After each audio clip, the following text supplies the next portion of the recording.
सोरनिबा बेफार फालांगि खहा जानायाव जों दायनिगिरि नङा।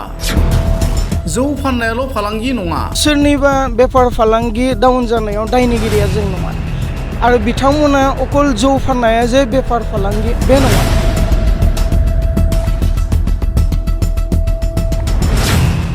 उन्दै फरायसाफोरा पिकनिक स्पटफोराव जौ गांजा ड्राग्सजों गफबोमोन, बिसोर मोजाङाव फैदों। दि हारिमुनि बिबुंथि। दिनै जाय उन्दै गथ'फोर जायफोरा कलेज फरायहांदों, जायफोरा आन्डार 18, आन्डार 20, जाय गथ'फ्रा भैरबकुन्दफोर बायदि बा बबेबा पिकनिक स्पटफोरावहा थांनानै जाय गथ'फ्रा जौ लोंहैयोमोन, गांजा सोबहैयोमोन, ड्राग्स लाहैयोमोन, बै गथ'फ्रा दिनै जोंनि खोथा बाथ्राफोरखौ अनार होदों, रेसपेक्ट होदों।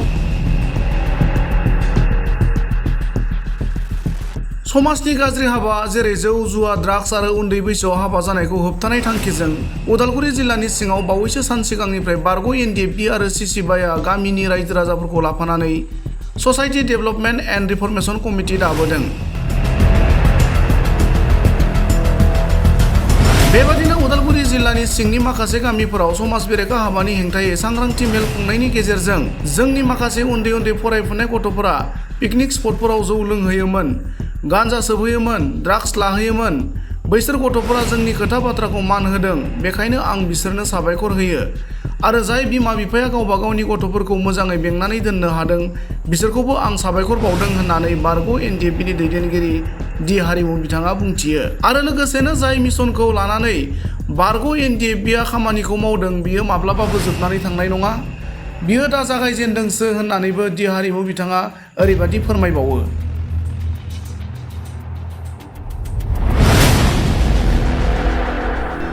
रायजो राजाया जों जि बारग' एनडिएफबिआ जि मिशनखौ लानानै खामानि मावदों, बे मिशनाव रायजो राजाया गोबां सहाय खालामदों, गोबां अनसायदों, बिनि थाखाय जोङो साक्सेसखौ मोनबाय थादों।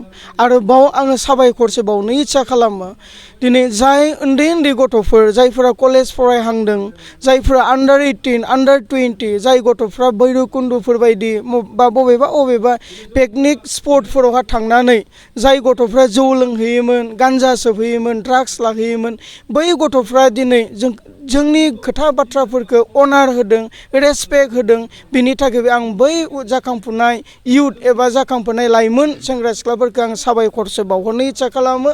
लोगोसे जोंनि बिमा बिफाफोर, जाय बिमा बिफाफोरा दिनै गावनि गथ'फोरखौ कन्ट्रल खालामनानै दोनदों, बिथांमोनखौबो आं गोसो गोरबोनिफ्राय साबायखर बावहरनाय थागोन। जों जि मिशनखौ दिनै लानानै खामानि मावदों, बे मिशना जोबलांनायनि बाथ्रा नङा। जों दिनै प्रयटेक्ट एरियायाव प्रयटेक्ट गामिनो लाइजाम होनानै प्रयटेक्ट एरियायाव जोङो मोनसे ससाइटि डेभेलपमेन्ट एन्ड रिफर्मेशन कमिटि जोङो दागासिनो दङ। मोनसे कमिटियाव अबेबा 60+, 60, 70, 80 बेबायदि मेम्बारफोरखौ लानानै जोङो बे कमिटिफोरखौ दागासिनो दङ।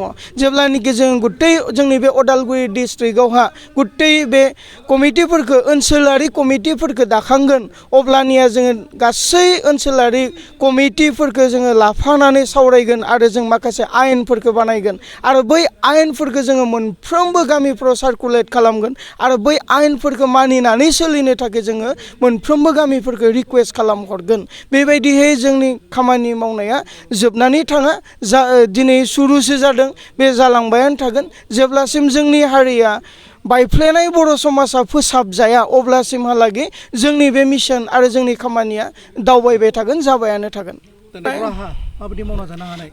बे सोरनिबा बेफार फालांगि डाउन जानायाव दायनिगिरिया जों नङा आरो बिथांमोना अकल जौ फाननाया जे बेफार फालांगि बे नङा।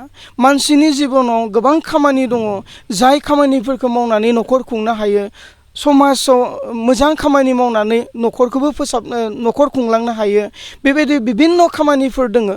आं खावलायगोन बिथांमोनखौ जे बेबायदि जौ फाननानै बा सोरबा गान्जा फाननानै जायफोरा बेफार फालांगि दङमोन, बिथांमोननि बिजनेसा डाउननिफ्राय डाउन फैदों होननानै नोंथांमोना जिहेतु सोंदों, बिनि फिननायखौ आं बेखौसो होनगोन जे नोंथांमोना गुबुन राहा लामा लानानै गुबुन बेफार फालांगिफोर खालामनानै न'खर खुंलायनायखौ जों हास्थायदों।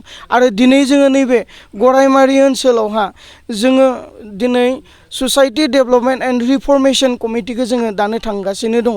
जोंनि इनफरमेशन बायदियै गोबां बे ओनसोलावहा जों भुटाननिफ्राय आरो अरुणाचलनिफ्राय गान्जा फालांगि खालामग्रा भुटान आरो अरुणाचलनिफ्राय गान्जा लाबोग्रा बेक्तिफोर दङ बिथांमोनखौ जोङो साबधान बानि होनो इच्ছা खालामो बावैसोनि समनि गेजेरावनो जोङो रायजोनि सिग्रोमनाय रायजो राजाखौ लानानै जोङो सिग्रोमगोन बै सिग्रोमनाय समाव जुदि तथ्य मोनोब्ला बिथाङा रायजोनि पानिसबो मोनगोन बिनिखाय दानिफ्राय लानानै सांग्रां जाखानो थाखाय आरो गासै बेफोर बेफार फालांगिखौ नागारनानै समाजनि गनायजाथाव खामानि मावनो थाखाय आं खावलायहरगोन आरो मैयानि तारिखाव जोङो कुबेरालि ओनसोलाव 28टा गामिखौ लानानै जोङो ससाइटि डेभेलपमेन्ट एन्ड रिफर्मेशन कमिटिखौ दाफुंबाय आरो दिनैबो 22टा गामिफोरखौ लाफानानै गरायमारि ओनसोलाव जोङो बे कमिटिखौ दानो थांगासिनो दङ आसा खालामदों बे कमिटिफोरनि खामानि मावनायनि गेजेरजों आरो समाजा जोंखौ सहाय आरो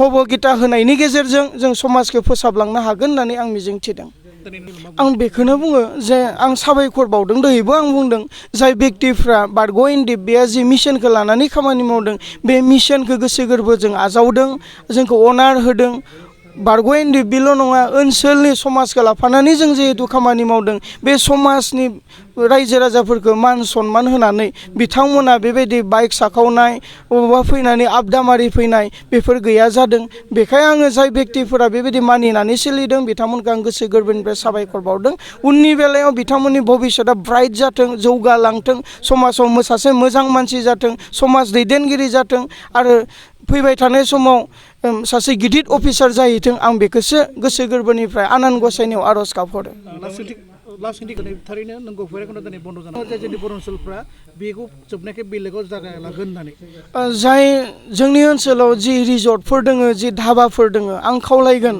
जे नोंथांमोना आन्डार 25नि गथ'फोरनो जाहाथे जौ होआ सिगारेट होआ थांखु होआ आं बेखौ खावलायगोन आरो बेखौबो आं बुंगोन दिनै जाय बेक्तिफोरा सिगारेट फानो थांखु फानो जौ फानो अन्नानै आङो खावलायगोन जे आन्डार 25 जाय गथ'फ्रा फरायफुबाय थादों जाय गथ'फोरनि ब्रेना दायो ग्र' आप जाबाय थादों जाय गथ'फ्रा फैबाय थानाय समाव केरियार दानांगौ बैसोर गथ'फोरनो जाहाथे सिगारेटनिफ्राय आरम्भ खालामनानै फेग्रा मुवा बेसादफोरखौ जेन फाना गुटखानिफ्राय आरम्भ खालामनानै फेग्रा मुवा बेसादफोरखौ जेन फाना आं बेखौसो खावलायगोन